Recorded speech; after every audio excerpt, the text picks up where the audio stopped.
I am very excited that you don't have to listen to me today because it's such a beautiful day and you're spending time away from the beautiful weather. But this is going to be a really good bang for your buck.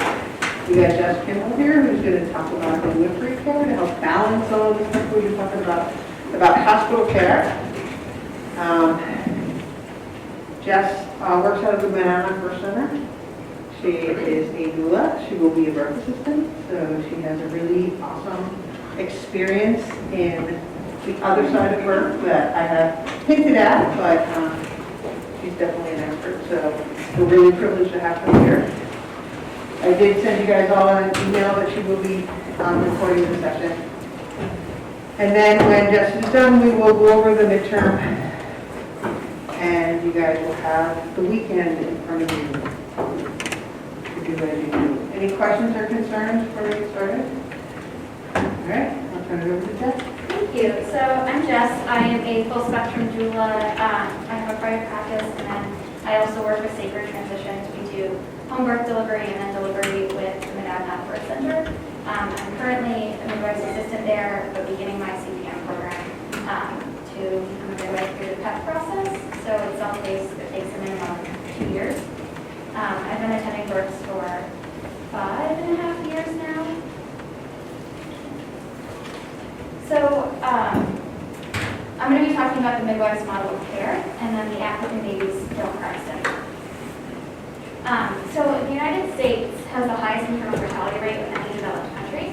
It is 3 to 4 times higher for people of color, and the rate of infant mortality is 2.3 times higher for Black babies than it is for non-Hispanic white babies. In the U.S., 1 in 10 birthing people find themselves struggling with postpartum mood disorders. Those are just the ones that report it. A lot of people don't. The United States is extremely lacking in both prenatal and postnatal support for families. It is the most expensive country to give birth in, treating birth and a good postpartum experience like a luxury instead of a right. Systemic racism is one of the big reasons why maternal mortality rate is so much higher for people of color. So this just shows for white women out of 100,000 live births what the maternal mortality rate is compared to Black women and women of other races. In the U.S., Black women have the lowest rates of breastfeeding initiation and continuation compared with other racial and ethnic groups. This disparity is just one of the countless continued effects of forced enslavement on Black women and children. Continuing on with that, the National Institute for Children's Health Quality says that experimental reproductive surgeries such as cesarean sections were commonly tested on enslaved women. A glaring example of this abuse is from former president of the American Medical Association, who performed multiple reproductive experimental surgeries without anesthesia on enslaved African American women. Exploitation continued after abolition with enforced programs that sterilized Black women and hospital teaching programs that performed unnecessary hysterectomies. So we kind of created a lot of these interventions that we have and things that really help a lot of families deliver a baby healthily that are really great that we have them, but they were created on this foundation of racism, and that's kind of continued throughout healthcare, which is why we have such a high maternal mortality rate for Black women compared to white women. We also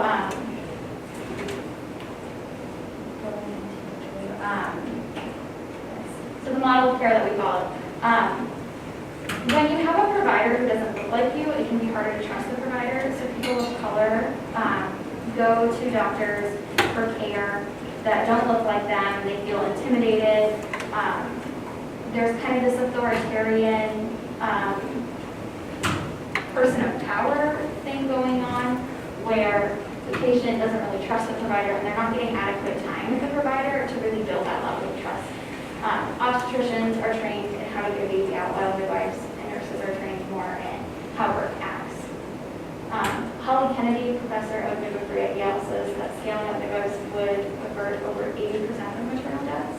And the World Health Organization says 83% of maternal deaths, stillbirths, and newborn deaths could be averted with a full package of midwifery care. In a lot of places around the world, when you find out that you're expecting or you're just going to a provider for basic care, you go to a midwife. not an OB. An OB is for families who are high risk. So the type of care that we have in the United States is very different from other countries, which is why our maternal mortality rate is so much higher. So the Midwives Model of Care, it's not just going and saying, I'm going to see a midwife, because you can go to a hospital who has a wonderful staff of midwives, but the midwifery model of care specifically includes more prenatal and postpartum visits, allowing for the birthing person to trust their provider, feel more comfortable confiding in them, and allowing the provider more time with the birthing person, increasing the potential to catch any risks. Also, they provide individualized care, so the provider has more time to really get to know the family and see the family's needs. So they can refer out to like a counselor if there's an issue going on, or if they feel that they're not the right provider, they're willing to refer out to a different provider. The Midwives Model of Care has continuous hands-on labor support and monitors the physical, psychological, and social well-being of the birthing person. This model of care recognizes the importance of OB referrals where necessary. Midwives provide people with care across the lifetime. They can prescribe birth control, do a pap smear, they run STD testing, and care throughout the entire pregnancy. With the private practice that I work in, Sacred Transitions, we do wellness care. We don't just see women, we see men, we see all different members of the family, and are able to do a lot. People can come to us for preconception support too. We can do an IUI. There's a lot that I think people don't know midwives are allowed to do, or people don't really understand what's in their scope of practice. And the practice you go to really matters. So continuing on with talking about what practice you choose, while practice in Vermont may provide individualized care that feels personal, the care in another state may be very different. I'm one of 7 kids, and my mom gave birth to 3 in New York, 2 in Rhode Island, 1 at home in Connecticut, and 1 in North Carolina. The northern states had a very different type of care that they provided. When you look at the maternal mortality rate between different states, it's much lower in the north than it is in the south. Part of this is because of restrictions around reproductive rights. The states that restrict when you're a family in birth has a higher maternal mortality rate, partly because families will choose to deliver at home if they want to, even if a provider is not allowed to attend the birth. So they choose to give birth at home without anyone there, or they choose to have a provider who cannot legally practice still attend the birth, and the provider may decide not to transport the mother or baby when necessary because they are scared that they will be arrested. So states like Vermont and New Hampshire, where we have more options, we have a much lower maternal mortality rate, and we have the requirements for certified professional midwives and certified nurse midwives are different in this state for professional midwives than they are in the South. And CPMs here go through a different training where they are able to provide more support. They're better educated and better supported by the state, so the way they practice is very different here. When my mom delivered, when she had me in Rhode Island, they knew she would have to have an induction because my brother was born in the car. My mom had very fast labors. Her water would break, and 30 minutes later, her baby was there. So all of her labors went really fast. So I was baby number 4. They knew that I was going to come quick. They decided to induce her. But they waited to induce her until they knew. It was like a day before my due date, but they made sure that the midwife she wanted was on call that day.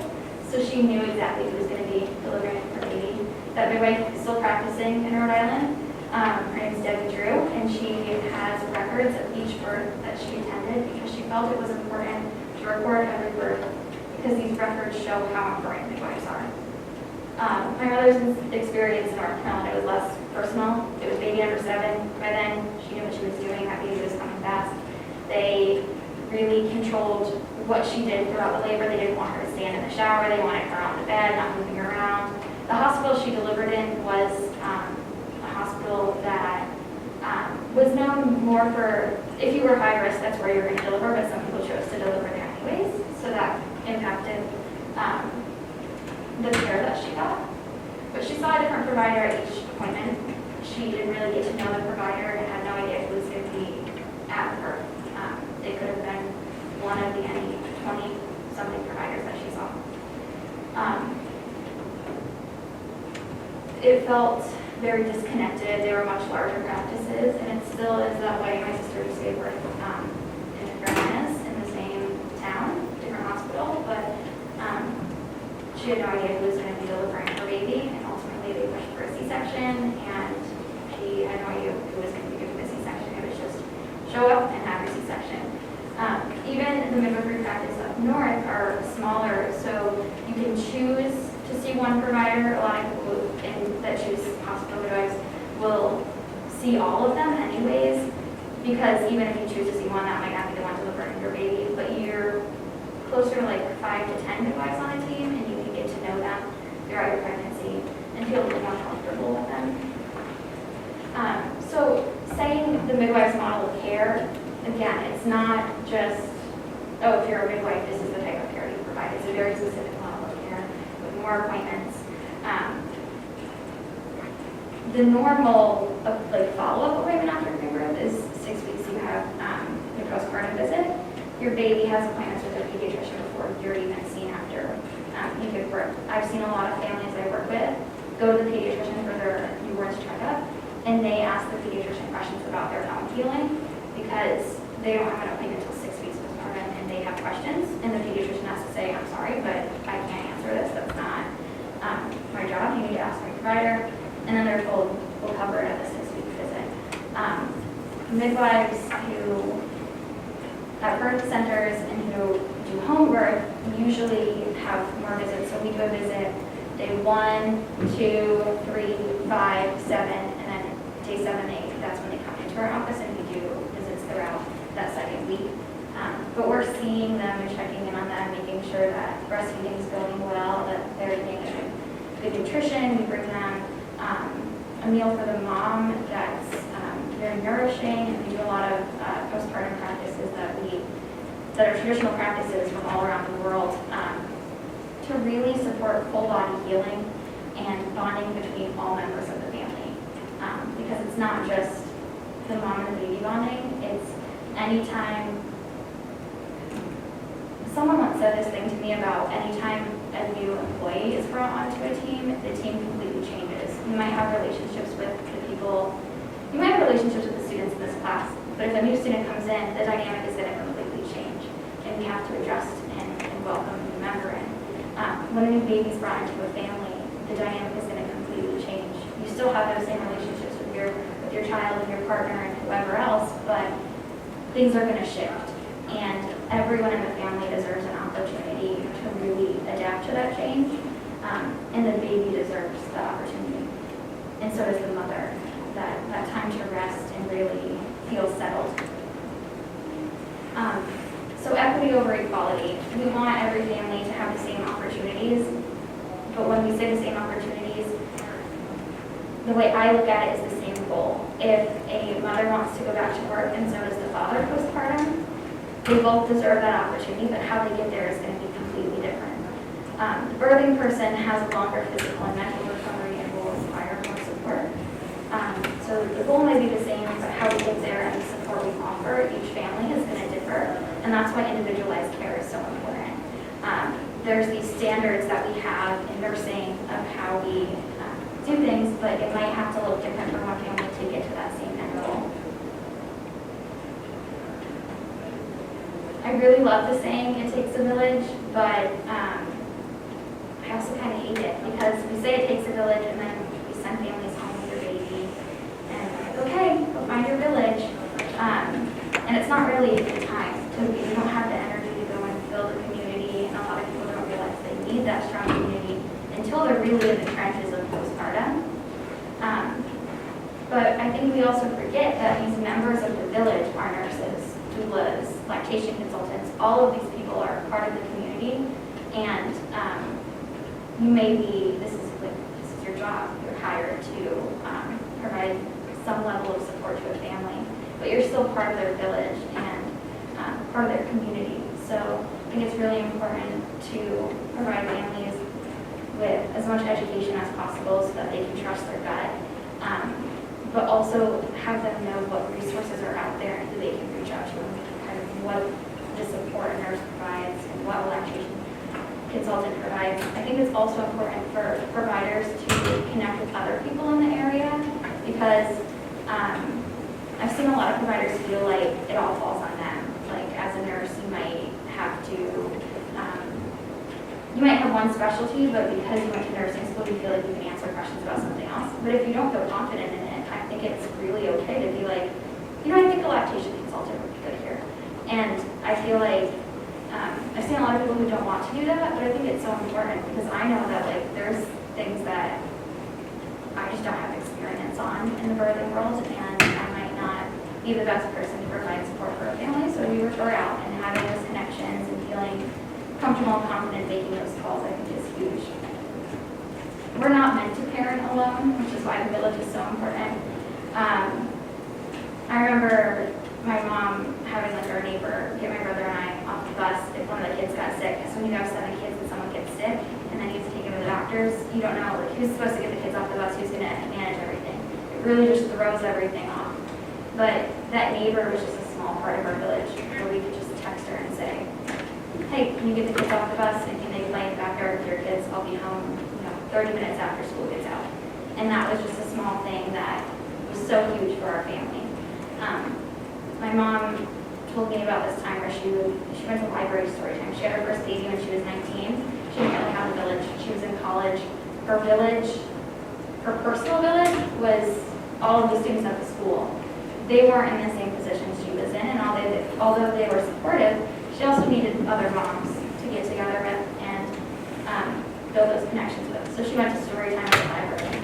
And she said that these moms were people she probably wouldn't have ever been friends with if she just met them out on the street. They had nothing in common except for the fact that they were parents, but they got to see their kids grow up together and bond, and they were able to lean on each other for support. Because I think we, as just like strong human beings, we want to bottle everything up and act like everything's fine, but it's so nice to just have someone where you can be like, my baby was up all night. And usually he sleeps well, but last night he was up all night. And someone can say, oh, your baby's 4 months old. Maybe at 4 months, your baby starts producing melatonin. Their sleep is going to start regulating, but they're going to have a little bit of a regression first. And provide you with like some information that it's like, oh, okay, this is normal, and I feel understood, and I feel heard. And maybe they don't like spill out a fact like that, but they can just say like, my baby did the same thing at 4 months, and it lasted a week, and then it got better, and you feel a little relieved. We don't live in communities where it's normal for someone to nurse someone else's baby or kind of function in the village that we see many indigenous groups function in. But just, again, little things like dropping a meal off and knowing who your community is. I think that, like, we live in this time, especially with COVID, where things are so disconnected. You can go on a Facebook group as a parent and post a question, but you're going to get so many comments and end up even more confused than you were when you initially asked the question. So I think it's really important to like have that list of, here's your community members, here's who you go to for this, and know what each person's scope is. So when to contact a nurse, when to contact a nurse who's IBCLC, or that kind of thing. When a doula should be called in, or a midwife, or when you should go to an OB. You don't have to carry everything. We're supposed to be connected and function as these strong teams. Again, when a new member is added to your team or family, it completely changes. We need support from midwives, nurses, doulas, lactation specialists, friends, family, neighbors, all of those people. So I was going to ask you what my philosophy is. It's a safe and easy transition from womb to world. But that sounds all like great and happy and wonderful. And it's the big question is, what even is that, and how do we get there? A lot of the practices that we follow, so like we do belly binding or different wraps and things for the families we work with.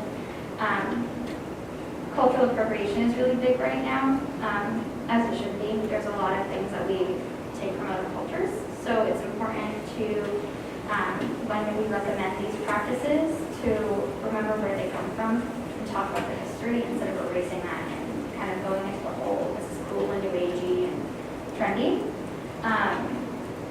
So we make sure, like in our practice, if we're going to do a belly bind, the places we buy belly binds from Indigenous people, and that this is their history and this is their practice. I think that all of these things that we do really provide full body healing, and not just for the mom, but for the baby as well. I think it's this huge transition for babies that we forget how big of a transition it is, not just for the family, but that infant. They went from this space where they have everything they need right there, and they're perfectly content. And then they open their eyes, and there's bright lights, and so much going on. And as adults, we function on autopilot. I walked into this room, and I was just, this is a normal classroom, nothing special. If you brought a baby in here, they'd be like, what's going on? They've never seen desks and chairs, and everything's new to them. You show a baby a tree, and that's stimulating. That's like exciting to them. So a hospital room, the birth center, the house, wherever this baby's being born, it's going to be new, and it's scary to them at first. That's why being close to their parents, the people that they know, and recognize their voices, the sound of their heartbeat, the warmth of their skin, their smell. It's so important.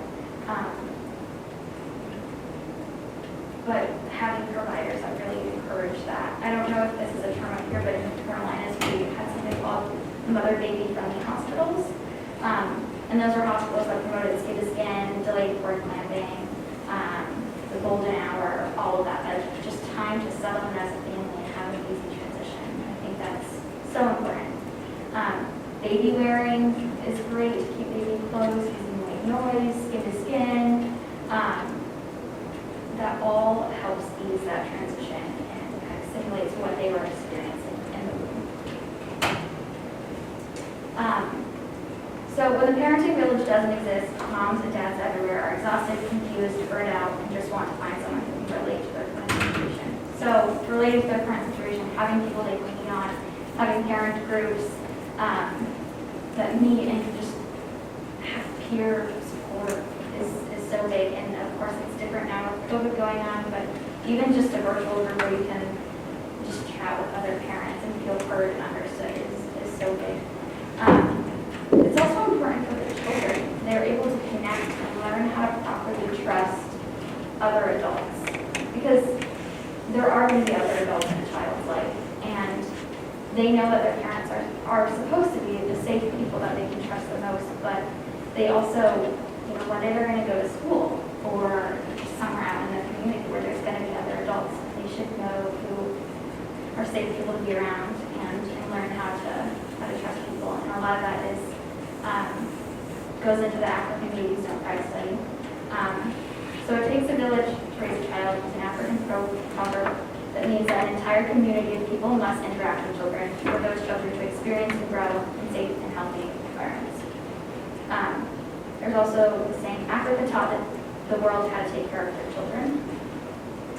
So this was a study that researched what mothers do in Africa that keeps their babies from being as fussy as ours are in the U.S. There was an African mother who moved to the UK and noticed that babies in the UK cried a lot more than babies in Africa. She was from Kenya, so her experience was specific to the village in Kenya that she was a part of. The conclusion of the research was that by baby wearing with the traditional wrap that kept baby close to mother, secure, warm, snug, and sometimes even father, a lot of the dads or partners there also baby wear, but they could hear their mother's heartbeat.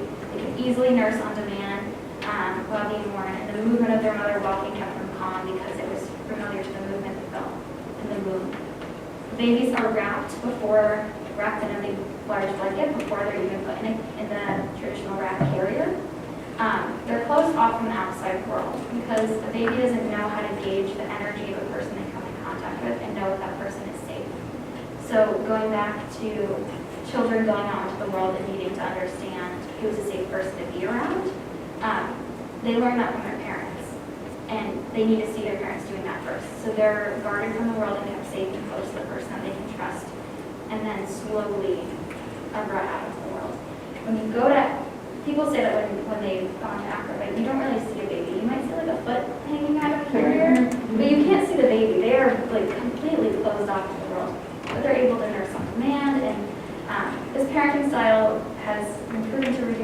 shaken baby syndrome. Babies calmer, parents are getting less stressed out. These specific practices were observed in West Africa, but also in Kenya, specifically on the East Coast of Africa. In Africa, everyone helps with child rearing. The baby is again wrapped in a blanket to protect from negative energy. The baby is always wrapped with the mother or the father, or someone, but they're always wrapped. In African villages, a lot of people have observed that it's normal for another person in the community to really get involved in parenting your child. If a toddler is running around doing something that seems dangerous, someone's going to step in, and it's recognized that that's normal. They care for that child just as much as they care for their own. But if a mother's in a position where she feels that she can't properly parent and provide the support that the baby needs, it is normal for someone else to step in and help care for the baby. So the baby may be wrapped on someone else if the mother is unable to provide that support. They're not on nursing schedules, so it's really big to, you have some families who choose to feed on demand, but kind of having that range of 8 to 12 contacts a day of your baby eating or you pumping to keep your supply up. African babies are just fed whenever they cry. So baby fusses, the instinct is feed your baby. Not just because of the nutrients in the milk, but because of the comfort from the parent. But they're also set up there to do that. And I think that's like one of the issues here is we're not really set up in the way our communities function to just feed your baby whenever they fuss. We have things going on in busy lives, and a lot of stuff falls on a single person.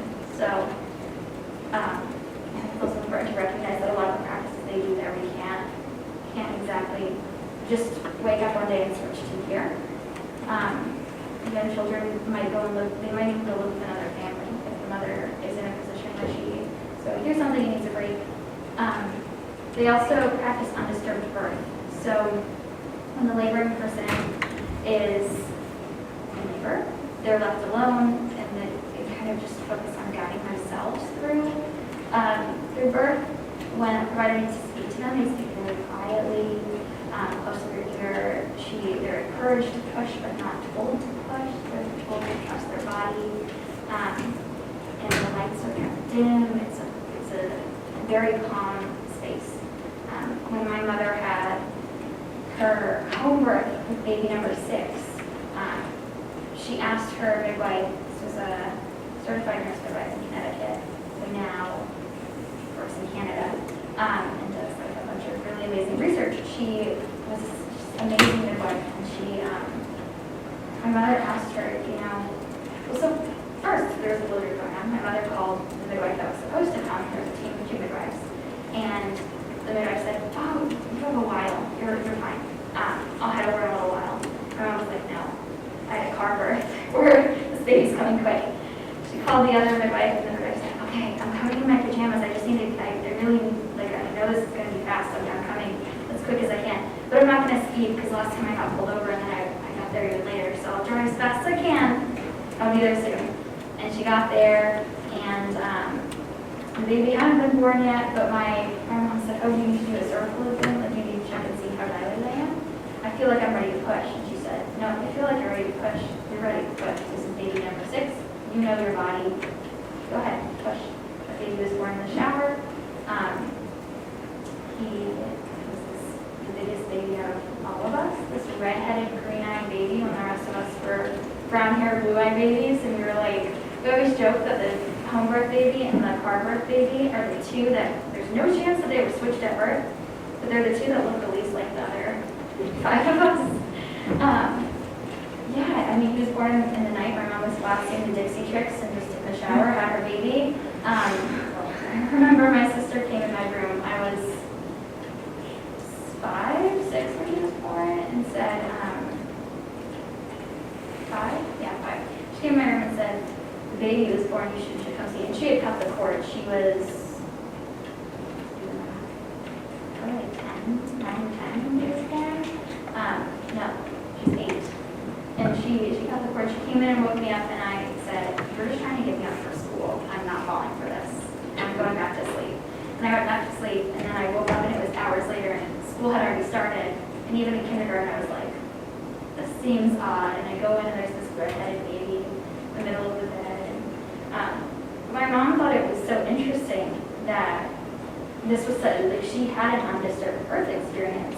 She was just able to be in the shower, listening to music and having her baby, and there was no exam because of how far along in labor she was, because the midwife was so well trained. My mom said the reason she chose this midwife is because she felt, this is not in the midwife scope of practice, but she felt if something went terribly wrong, that midwife probably could have performed a C-section.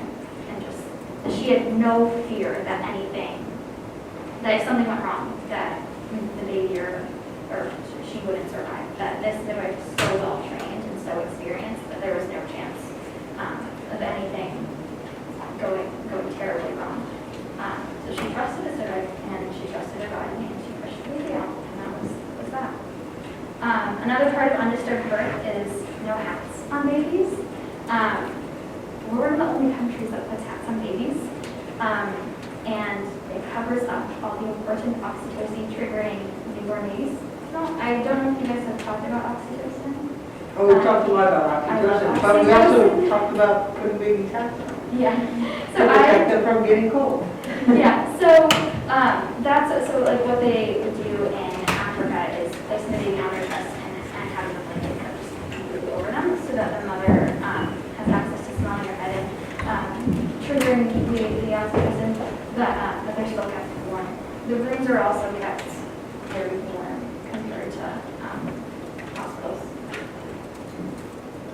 So one Kenyan mother, this was a mother who, this is one of the mothers who published a blog on the way they parent in Africa, and she said that they're literally cocooned from stresses of the world, so again, wrapped so snug that none of the negative energy, none of the outside world can really break through to them, and they're just safe with their family. This is the original post that was written by a mother also from Kenya. She moved to the UK and noticed that babies there cried more. She said when she went home, she went there to observe. She was pregnant at the time. She looked out and there's babies everywhere she went. She noticed very young babies under 6 weeks, but they were mainly at home. The thing she did notice is that you don't actually see a Kenyan baby. They're usually wrapped so well that you might see it, but that's about it. And her English sister-in-law summarized the experience in Kenya by saying, look, you really don't like crying babies, do they? And she said that her grandmother, anytime a baby would cry, would say to breastfeed her. And it was her answer to every single week, and it always worked. And she felt that she would forget that. And it was such a simple thing for me. Oh, okay, breastfeed her. The African Babies Don't Cry studies have introduced us to the calmest, the safest form of parenting. Through cultural sharing, we're able to learn from these ways and carry them into our own parenting without appropriating. It's also the way they parented and a lot of other village community groups of indigenous people around the world. It can look different depending on what region you're looking at. Some of the villages of people do nurse each other's babies and some don't, and it kind of, there's different, it's a spectrum of what you see. But in America, again, we're not really set up to do that. We don't really work jobs where we can just strap our baby to our back and go to work. Although there is a pregnant midwife at our center right now, she's due in July, and she's strapping her baby to her back and she's bringing her baby to birth. And our practice is set up where she's able to do that, but that's not, a lot of you are probably going to work in hospital settings. The majority of you can't really strap a baby to your back and go into work that way. Baby wearing in the beginning is huge. Working in a place with a daycare in the location or a daycare nearby. I worked in a preschool a couple of years ago, and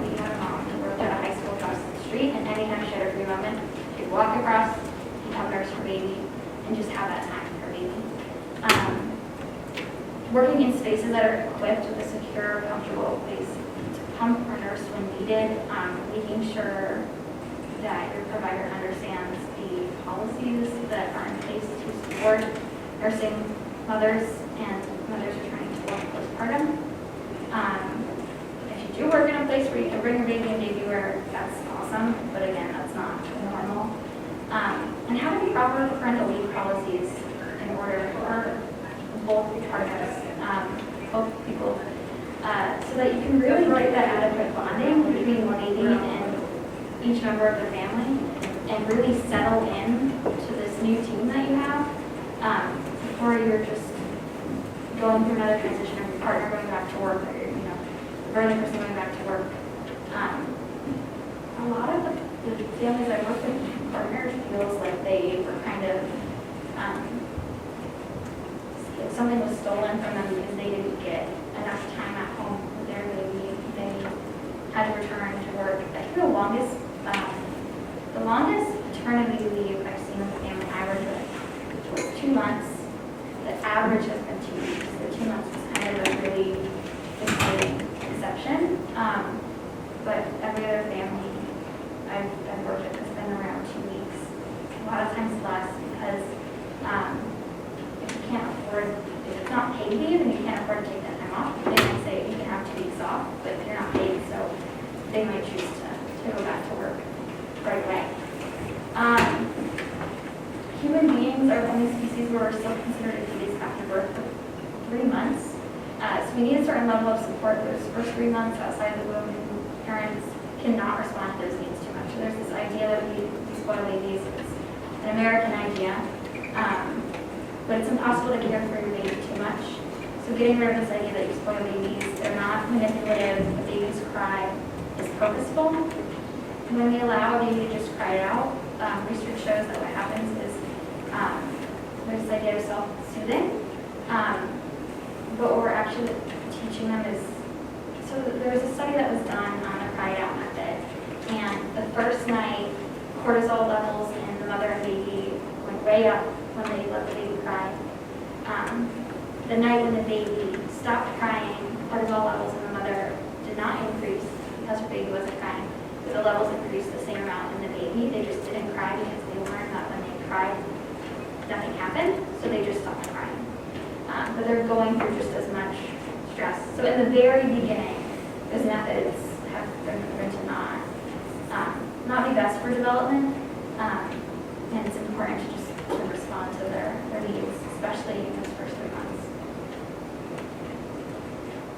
So executing safe and easy transition for babies includes educating families on comfort measures for a baby. There's this idea that we're supposed to just trust our guts. Yes and no. You can't trust your gut to make a decision if you don't know what your options are. So educating families on all of their options and allowing them to do what feels instinctual to them. And a lot of times I work with families who will try something in the beginning and the baby hates it and is like, no, that way of being held is not how I want to be held. And then 2 weeks later, we're like, let's revisit this. Maybe they do want to be held that way, and it's the fix.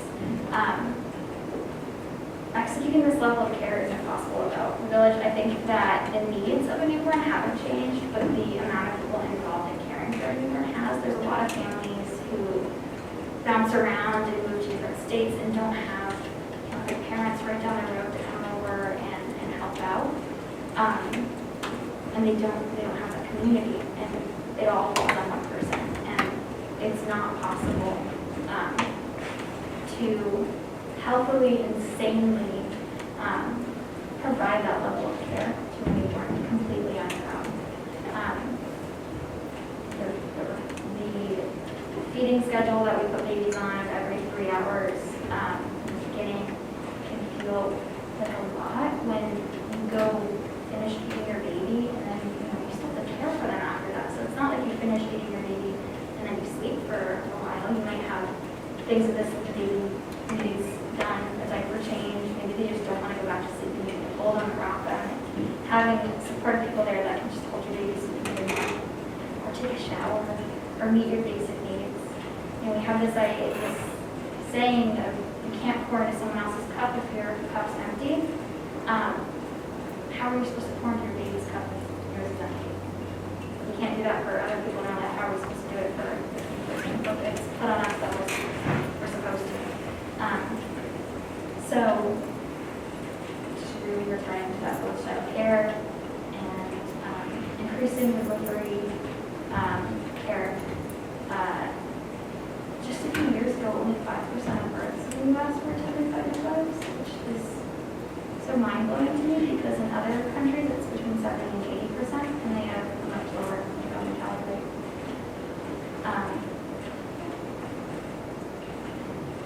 Any questions? I think one of the things too is even talk a lot about the fact that midwifery care is much more cost effective. Yes. I mean, our healthcare system is so ridiculously out of control cost-wise. Yeah. And outcomes are better. And this is one of the things that did happen with the pandemic, like we focused on all the road staffing.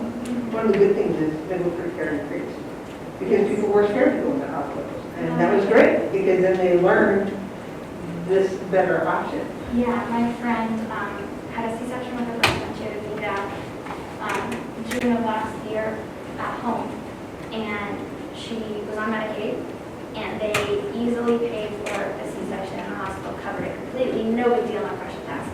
She has a home birth, and the cost of the birth, complete cost, $2,500, and they would not pay it, but they paid $35,000 for her C-section, no questions asked, when they could have paid for her birth, and it would have saved so much money. Increasing midwifery care and increasing doulas reduces the amount of interventions we have, so the cost of giving birth with midwife just ends up being less expensive because we're less likely to end up having a C-section, less likely to need any of the interventions. So it's I actually just produced a documentary that's about midwives in Vermont, and it's basically about how much money it would save the state. It's crazy, yeah. All right, thank you. You guys need to stretch or something for a second. I want to make sure Jess makes it on this building in one piece, and then we'll regroup.